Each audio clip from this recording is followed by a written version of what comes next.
Radio Publique Africaine.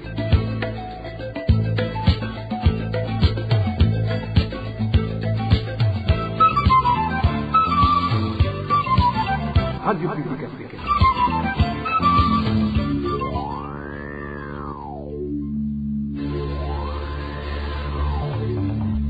C'est le moment de suivre le journal parlé en français. À la présentation, Nadège Ilakose. Merci de suivre la Radio Publique Africaine. Bienvenue au journal de ce samedi 11 avril 2026. Tout d'abord les principaux titres.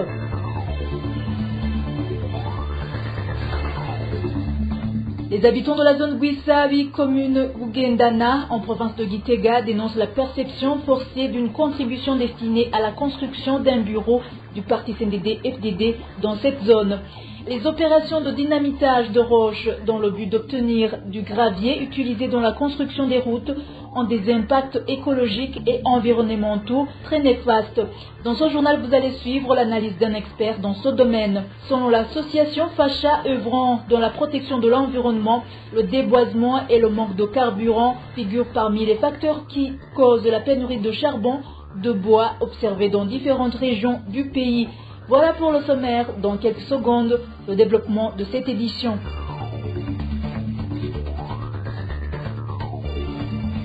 Bonsoir, débutons ce journal par la page sécurité. Des matériaux composés d'un théodolite, instrument utilisé en topographie, un ordinateur de bureau et son unité centrale ont été volés par des gens non encore identifiés dans la nuit de ce vendredi 10 avril 2026. Les faits se sont déroulés à l'Institut technique agricole du Burundi, situé à Majombe, zone Igenda, commune Gwibaga, en province de Bujumbura. Les informations en provenance de cette école indiquent que ces bandits ont défoncé les portes des bureaux du directeur technique et ceux du chef de cet établissement avant de commettre ce vol. Ces mêmes sources ajoutent que l'administration et la police sont à la recherche des auteurs de ce forfait. Et en page réfugiés, ce jeudi, une activité dite d'écoute des réfugiés affirmant ne pas vouloir rentrer au Burundi s'est tenue dans le camp de Nduta en Tanzanie. À l'issue de cette activité, certains réfugiés qui ont exprimé leur refus de rentrer ont été inscrits de force sur la liste des personnes à rapatrier, tout en étant informés que leur déclaration n'était pas prise en compte. Par ailleurs, 200 autres réfugiés ont été inscrits sur une liste de transfert vers le camp de Nyarugusu, dans le but d'intimider ces réfugiés et de les pousser à s'inscrire sur les listes de rapatriement à partir de ce vendredi. Un message est diffusé continuellement par des haut-parleurs, appelant tous les réfugiés du camp de Nduta à s'enregistrer pour être transférés vers le camp de Nyarugusu. Selon son message, à partir de lundi prochain, tout réfugié qui ne se sera pas fait enregistrer ne bénéficiera plus de l'aide alimentaire fournie par le Programme alimentaire mondial, PAM, comme cela se faisait chaque mois. Suivez plutôt un des réfugiés burundais qui a été désigné pour passer cette annonce. Toutes les habitations doivent être laissées intactes.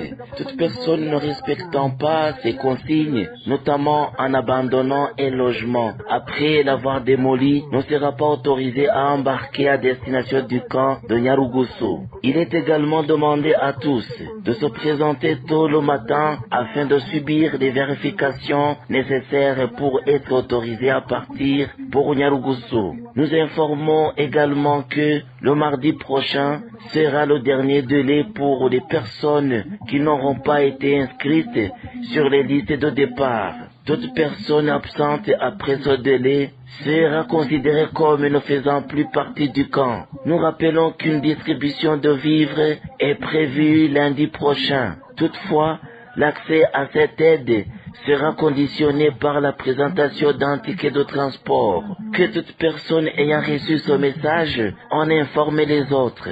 Merci. La date fixée par les autorités tanzaniennes pour la fermeture du camp de Nduta est le 30 avril 2026, une échéance désormais très proche, ce qui explique les efforts déployés par ces autorités pour contraindre les réfugiés à s'enregistrer. En page justice, la commission Vérité et Réconciliation CVR semble douter de l'adhésion des Burundais au jugement qu'il a déjà rendu en matière de terres et autres biens. Elle a annoncé avoir arrêté certaines mesures et s'apprêter à les rendre publiques très prochainement. Dans une déclaration faite ce vendredi, lors d'une conférence de presse tenue à l'hôtel Source du Nil, Pierre Claver Ndayicariye, président de la commission, a laissé entendre que les décisions prises par la CVR seront fermes. Il a également demandé aux autorités administratives et aux forces de sécurité de lui prêter main forte lors de la mise en exécution de ces décisions. Suivez.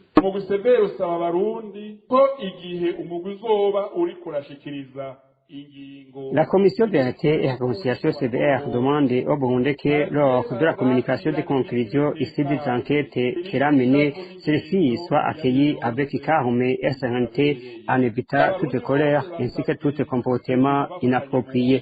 Il est également demandé à tous les Burundais de préserver la cohésion sociale, y compris entre ceux qui avaient des différends, en évitant toute forme de haine. La réconciliation des Burundais fondée sur la vérité vise à restaurer la dignité de ceux qui avaient été spoliés. En outre, la CVR appelle l'ensemble des Burundais à se préparer à soutenir ces activités en respectant les lois du pays ainsi que les règles qui régissent cette commission. Les autorités administratives sont quant à elles invitées à accompagner la mise en œuvre des décisions de CVR et à veiller leur respect. En fait, les forces de sécurité sont appelées à contribuer au maintien de l'ordre et de la sécurité durant l'exécution des décisions de la CVR ainsi qu'après celle-ci, en particulier dans les zones concernées par ces mesures. n'inyuma yaho cane cane mu burere buzoba bwega n'izo ngingo. C'était Pierre Claver Ndayicariye, président de la commission Vérité et Réconciliation. Dans un instant, c'est la page Gouvernance. RPA. Les habitants de la zone Guisabi, commune Bugendana, en province de Gitega, dénoncent la perception forcée d'une contribution destinée à la construction d'un bureau du parti CNDD-FDD dans cette zone. Chaque ménage est tenu de verser une somme de 5 000 francs. Les personnes qui n'en disposent pas sont obligées de s'acquitter de l'équivalent en nature, soit 5 kg de maïs. Le point avec Digne Karondo. Cette contribution, qui est actuellement en train d'être exigée aux frais des habitants, afin de financer la construction d'un bureau du parti au pouvoir dans la zone de Guisabi et sous la supervision du chef de zone Habumukiza Floribert. Des réunions sont actuellement organisées avec des descenses porte à porte dans toutes les 7 collines composant la zone Guisabi, afin de sensibiliser la population à contribuer 5 000 francs ou à défaut l'équivalent en 5 kilos de maïs dans le but de construire les bureaux du parti dans cette zone. Selon toujours notre source, ce n'est pas la première fois qu'on les réclame de l'argent. Récemment, ils avaient déjà donné une autre contribution destinée à la construction d'un bureau de la zone. Cela se produit alors que ces derniers jours, nous avions déjà contribué pour la construction d'un bureau de la zone, mais les briques n'ont pas été utilisées à cette fin. Ce sont plutôt les responsables administratifs qui les ont détournées pour leurs propres projets de construction. Nous ne comprenons pas comment nous pouvons continuer à subir de telles injustices et pressions alors que nous vivons dans un état que nous avons nous-mêmes élu. Alors que les habitants vivent dans une pauvreté extrême, ils demandent que ceux qui ont les moyens contribuent volontairement, en particulier les membres du parti concerné qui ont davantage de capacités économiques pour soutenir de telles initiatives. Nous ne devrions pas être davantage opprimés, surtout compte tenu de la pauvreté dans laquelle nous vivons. Il serait préférable qu'on nous dise simplement que celui qui le souhaite contribue volontairement selon ses moyens. Ce sont surtout ceux qui sont au pouvoir, qui disposent de ressources importantes, surtout issues du pays lui-même, car tout ce qui implique de l'argent finit généralement par profiter à leurs propres intérêts. Merci Digne Karondo. Passons à la page éducation. Chaque enfant est obligé de payer 10 000 francs burundais par trimestre au lycée communal de Nyarusange, commune Bugendana en province de Gitega. Cela se produit alors que l'État affirme que l'enseignement est gratuit pour tous. Les parents disent que cet argent n'est pas justifié, soulignant de surcroît que l'établissement ne dispose même pas d'infrastructures sanitaires adéquates. Dani Claire, Ilatkoumba pour plus de détails. Alors que cela fait des années que l'État affirme que la scolarisation est gratuite pour tous, au lycée communal de Nyarusangi, ce n'est pas le cas, raconte notre source. Chaque élève paie 10 000 francs par trimestre, soit 30 000 francs par an, alors que le gouvernement avait annoncé que l'enseignement est gratuit pour tous. Ce qui est surprenant, c'est que dans d'autres écoles similaires, les frais demandés sont différents. Certains élèves paient 5 000 francs par trimestre et 10 000 francs pour toute l'année scolaire, et ailleurs encore, les frais se limitent à 5 000 francs par an. Selon toujours la même source, pendant que de l'argent est exigé dans cette école, les élèves ne disposent même pas de toilettes pour se soulager. Cela n'est donc pas compréhensible car lorsqu'on observe l'utilisation de ces fonds, on constate qu'ils ne servent à rien de concret. Nous payons pour nos enfants, mais ils ne disposent même pas de toilettes adéquates. Cela nous inquiète énormément car ils risquent de contracter des maladies liées au manque d'hygiène. Cette situation est d'autant plus préoccupante que récemment, un enfant a failli tomber avec une toilette qui menaçait de s'effondrer. Les parents appellent les autorités compétentes, en particulier le ministre de l'Éducation, à se rendre sur place afin de vérifier l'utilisation réelle de ces fonds. Nous demandons que ces frais soient revus à la baisse car ils sont excessifs et ne semblent servir à rien de concret. Au lieu d'être utilisés pour améliorer les conditions scolaires, ces fonds semblent plutôt profiter à certains individus. Nous lançons ainsi un appel pressant aux autorités compétentes, en particulier au ministre de l'Éducation, afin qu'il mène une enquête et vienne constater sur place l'utilisation réelle de ces contributions imposées aux parents. Signalons que cette école est depuis un certain temps sans directeur, car le précédent est parti chercher une vie meilleure à l'étranger. Merci Dani Claire, Ilatkoumba. À présent, page environnement. Les opérations de dynamitage de roches dans le but d'obtenir du gravier utilisé dans la construction des routes ont des impacts écologiques et environnementaux très néfastes. Réaction des environnementalistes après que les habitants de la colline Wuramata, zone Gihanga en commune Manda, et alerté qu'il y a des travaux de dynamitage de roches qui menacent leur vie et celle des animaux domestiques. Landry Nineretse explique que ces explosions libèrent des matières toxiques qui polluent l'air, l'eau, les plantes et les animaux, ce qui engendre aussi des conséquences sur la santé des habitants. Je vous propose d'écouter Landry Nineretse, expert dans le domaine de l'environnement. Parlons des impacts écologiques et environnementaux, et évidemment le tout premier impact c'est la pollution de l'air. Il faut savoir que chaque explosion libère instantanément d'importantes quantités de poussière fine, les PM10 et les PM2.5 et de gaz toxiques, notamment l'oxyde d'azote, le monoxyde de carbone qui s'infiltrent dans les zones de vie. Deuxièmement, c'est la contamination des sols et des eaux. Les résidus chimiques des explosifs comme les nitrates peuvent s'infiltrer dans les nappes phréatiques ou les réseaux d'eau pluviale, évidemment atteindre les cultures. Nous savons que cette zone concernée, c'est une zone, je dirais, agro-pastorale et ainsi constitue une menace non seulement pour la production vivrière, mais également pour les habitants de cette région qui exercent une forte activité pastorale.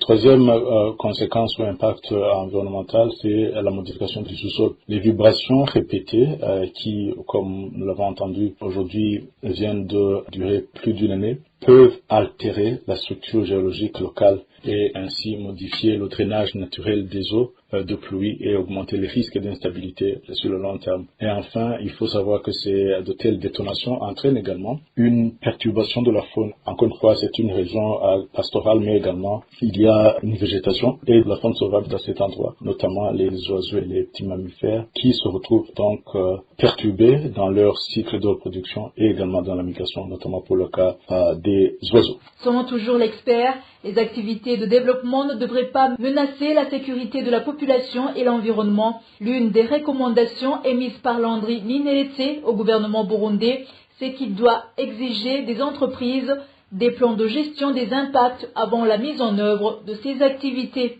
Face à l'urbanisation rapide et aux besoins grandissants du gravier qui est indispensable dans de nombreux travaux d'infrastructure, les autorités publiques doivent arbitrer les besoins de construction des infrastructures, mais également prioriser la sécurité des populations. L'utilisation du dynamitage qui est, je dirais, une technique de facilité pour ceux qui l'utilisent, bien que efficace, constitue une problématique, notamment dans les zones tant urbaines que ruraux, mais qui abritent des populations. Donc, quelques recommandations pour les alternatives peuvent contribuer à atténuer et soulager les difficultés qu'éprouvent les populations riveraines de Manda et de cette zone concernée. Et je parlerai en tout premier lieu le besoin vraiment urgent d'un renforcement d'études d'impact environnemental et social. C'est que l'État doit exiger des opérateurs des plans de gestion qui incluent le suivi sismographique en temps réel et la communication préalable et systématique aux populations. Comme ça, il y a des activités de prévention qui peuvent être mises en œuvre avant que ce soit trop tard. Deuxièmement, on peut parler de la révision du zonage et de la planification. Cela veut dire intégrer des zones tampons strictes autour des carrières et planifier l'expansion tout en évitant les zones de roches dures qui nécessitent évidemment de fortes quantités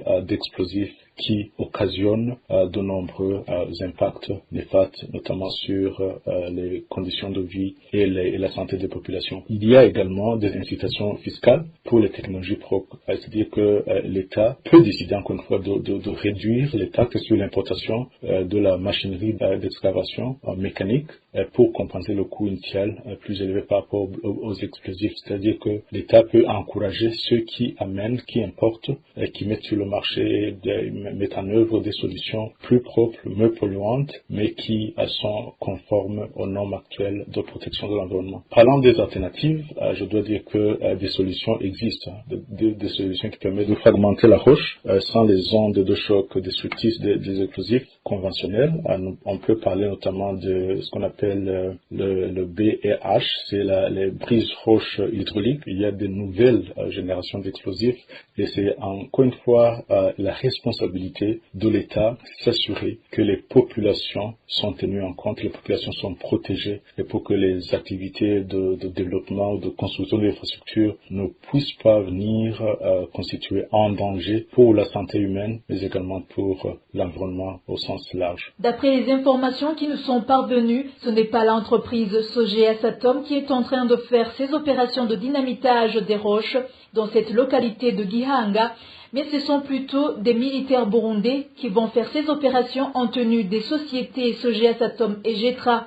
Les habitants de cette localité disent que l'entreprise encore inconnue qui est en œuvre appartiendrait au chef de l'état-major militaire, Prime Nyongabo. Clôturons cette édition avec la page Société. La pénurie de charbon, de bois observée dans différentes régions du pays n'a pas épargné la province de Wuhumuza. Les habitants de la commune de Muyinga indiquent que les prix du charbon ont doublé et que certains d'entre eux semblent avoir abandonné son utilisation. Reportage d'Elvis Nyomungiri. Lors de notre passage dans la commune de Muyinga, nous avons constaté qu'un sac de charbon se vend à 80 000 francs. Les habitants que nous avons rencontrés indiquent que le prix du charbon a doublé depuis le mois de janvier de cette année, comme l'explique cet habitant. La hausse du prix du charbon a commencé au moment de la semis des haricots, c'est-à-dire vers la fin du mois de janvier. Avant, un sac coûtait entre 40 000 et 43 000 francs, mais les prix n'ont cessé d'augmenter jusqu'à présent. Cet habitant ajoute que le charbon qu'ils achetaient auparavant entre 300 francs et 1000 francs coûte aujourd'hui près de 4000 francs et qu'en plus, il ne suffit même pas pour toute une journée. Avant, avec 300 francs, on pouvait obtenir du charbon. On pouvait obtenir 2 petits sacs avec 500 francs. Le charbon de 2000 francs permettait de bien cuire les haricots et même le reste. Mais aujourd'hui, même celui de 4000 francs ne suffit que pour cuire les haricots. Autrement dit, pour une cuisson complète, on dépense au minimum 6000 francs. Il nous dit que certains arbres se trouvent encore dans les champs de haricots, donc ils ne peuvent pas les couper avant la récolte. On explique que les arbres utilisés pour produire du charbon sont déjà épuisés depuis longtemps. Le transport du charbon est devenu difficile car il vient de très loin, notamment de Lugari, Gasogwe et Kalongwe. La taxe est augmentée 1000 francs à 2000 francs. C'est beaucoup pour un seul sac. Parmi les causes de cette pénurie de charbon dans la commune de Muyinga figure le manque de carburant utilisé pour le transport, la hausse de son prix ainsi que la rareté des arbres servant à produire le charbon, comme le souligne encore cet habitat. Les habitants de la commune de Muyinga affirment que certains ont fini par abandonner l'usage du charbon et se tournent vers les rafles de maïs, même si cela reste difficile à utiliser. Ils demandent au gouvernement de prendre des mesures pour que ce produit essentiel redevienne accessible, d'autant plus que même ceux qui utilisent le bois ne le trouvent pas convenablement. Merci Elvis Nyomongere. À ce sujet, le déboisement et le manque de carburant figurent parmi les causes de la pénurie de charbon de bois observée dans le pays. C'est ce qu'indique Patrice Savubuheba, responsable de l'association Facha œuvrant dans la protection de l'environnement. Suivez. Le problème du charbon se montre très difficile à résoudre parce que il y a trois raisons. Le charbon vient du bois et on vient de passer des décennies à couper le bois sans replanter autant. Sur les montagnes, le bois se fait de plus en plus rare. Et le bois qui reste, c'est sur des collines lointaines. Et là, il y a aussi un problème de route, de très mauvaises routes, glissantes, et pour dire que le transport devient difficile. Troisième raison, c'est qu'il y a un manque criant de carburant. Ces trois raisons réunies font qu'il y a un manque criant de charbon. Et la raison pour laquelle vous voyez des prix grimper. Aujourd'hui, un demi-sac qui récemment coûtait 70-80 000, aujourd'hui, un demi-sac se retrouve à 110 000, à 120 000. Et pour dire que le problème ne sera pas résolu aussi longtemps qu'il n'y a pas de politique claire de protection de l'environnement et de reboisement. Et le poids pèse sur les ménages, sur les familles qui utilisent quotidiennement et presque uniquement le charbon pour faire la cuisson. Patrice Savubuheba ajoute que la mesure à prendre serait que l'État réduise les taxes sur les gaz afin que les ménages ne soient pas affectés. La part du gouvernement est essentielle. Le gouvernement devrait reprendre certaines habitudes d'enseigner et même d'ordonner à la population de reboiser, donc de faire de nouvelles plantations d'arbres. 2. L'être contraint de recourir aux bonbonnes à gaz et autres ressources